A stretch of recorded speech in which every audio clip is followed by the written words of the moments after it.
Hi everyone. Today we're going to talk about metaphor, the beating heart of poetry.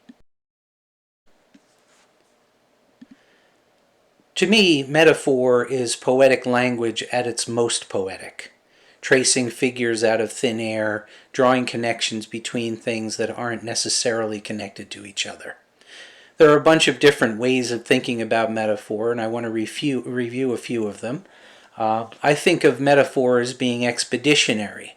It travels outside of the body of the poem in an attempt to connect one idea, one image, one thought, one notion to another. And in that sense, it's also exploratory. It seeks to connect not simply by finding like things, but through acts of discovery, by looking at the ways in which things that aren't necessarily connected to each other elide or find a common ground. A poet identified with metaphor in particular is Emily Dickinson. This is an excerpt from number 134 in her collected works, an untitled poem, with the famous first line, "Hope is the thing with feathers that perches in the soul and sings the tune without the words and never stops at all." And then the poem, of course, continues for 3 more stanzas. This is a poem that I think perfectly expresses the way in which metaphor operates. We see a connection there. Hope is a thing with feathers, right? There's a suggestion that hope is a bird-like thing, perches on the soul, has a song, never stops. In other words, its wings are beating, etc., etc. There's layer after layer of a metaphor here. Obviously, hope is not feathers. Hope is not a bird, right? So there isn't a direct connection here.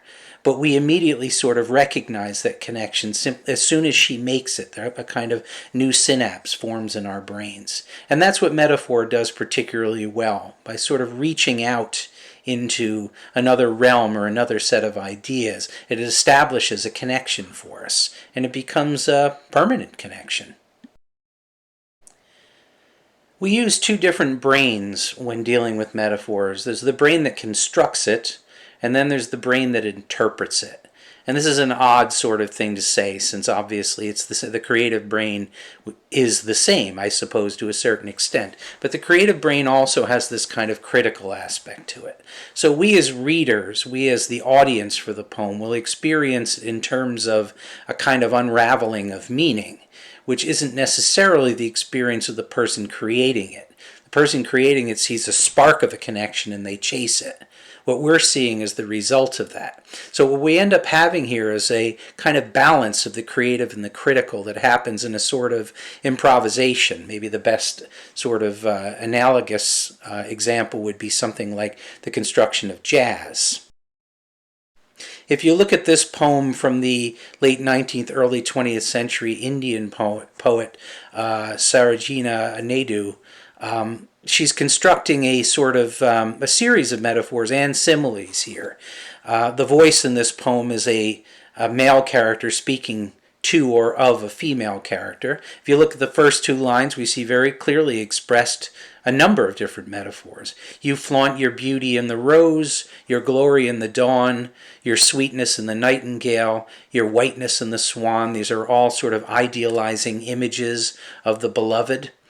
And then we get a series of similes. You haunt my waking like a dream, my slumber like a moon, pervade me like a musky scent, possess me like a tune. And we're getting sort of closer and closer. There's a kind of more intimate series of images there, which is partly the difference between simile and metaphor. Metaphor, the 2 things being compared, are very far apart. In simile, they tend to be a little bit closer. And then the poem breaks. It says, "Yet when I crave of you, my sweet, one tender moment's grace, you cry, I sit behind the veil, I cannot show my face." There's a kind of tone of accusation here. And then it gets even more heated. "Shall any foolish veil divide my longing from my bliss? Shall any fragile curtain hide your beauty from my kiss? What war is this of thee and me? Give o'er the wanton strife. You are the heart within my heart and the life within my life." There's this effort on the part of the speaker in the poem to kind of abduct, to a certain extent, or to demand back the affections of the beloved. So the poem moves from this kind of idealizing set of images of beauty and then of intimacy into accusation, and finally into something that's relatively threatening. If you're simply listening to the voice of the poet and you're not hearing the kind of rhetorical pattern yet, until you look back reflectively as a reader at the poem, what you see is a sort of effort to persuade the subject in a certain direction. But when that persuasion fails, we move into a much more critical and one could even say psychologically violent direction. And metaphor is particularly good at doing this. It leads you down a certain path. It forces you to see things within a certain framework. But then once that framework begins to destabilize, as we'll talk about in a second, then it can move in some pretty different, often menacing directions, as in this poem.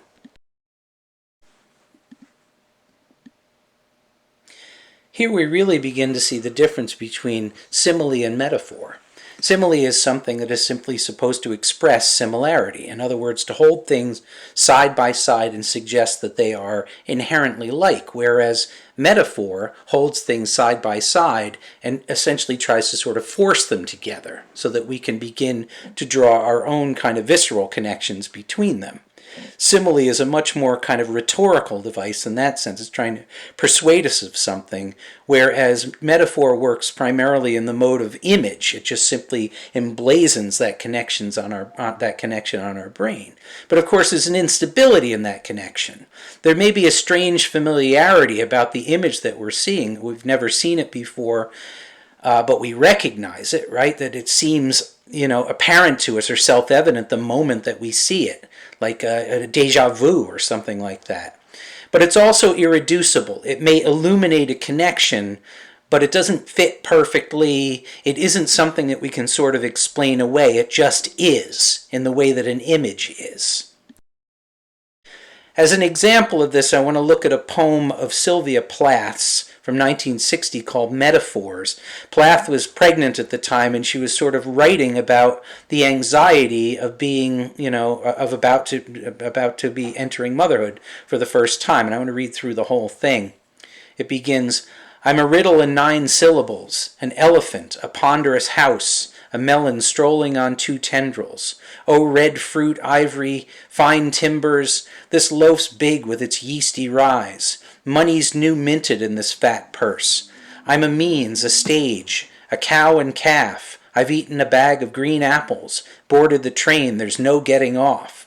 Now, one of the things that you'll notice about this poem is it's a bunch of different metaphors. Some of them are mixed, by the way, where they're kind of competing with each other. All of them are struggling in some way to try to express the feelings that she's feeling as an expectant mother. It begins in a kind of silly way, a riddle in 9 syllables, an elephant, a ponderous house, this kind of image of feeling bloated and big. It ends in a much more sort of menacing way, I suppose, with boarded the train, there's no getting off, particularly that there's no getting off. There's no punctuation between that and boarded the train, which suggests this sort of accelerated anxiety at the end of it. This is a poem that explains something relatively clearly. We can see what it is expressing, but it's very difficult to pull apart the reasons why it's good at expressing it and why it is so effective at it. It shouldn't work. A metaphor should continue to spin itself out, logic dictates, in a way that it explains further and further and further its meaning, right? So that the more that we understand the metaphor, the more we understand what it's intending to describe. But because the nature of metaphor is so sort of contradictory and irreducible and strangely familiar but unfamiliar at the same time, we're actually finding the meaning of this poem in the cracks between the different metaphors.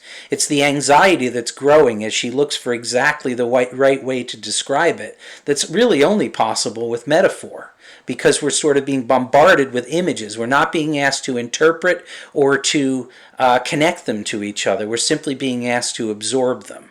And that's maybe the most powerful aspect of metaphor. It has that overwhelming impact, as I said before, in the same way that imagery does in poetry. It's a kind of an irreducible object that we're simply sort of left to deal with.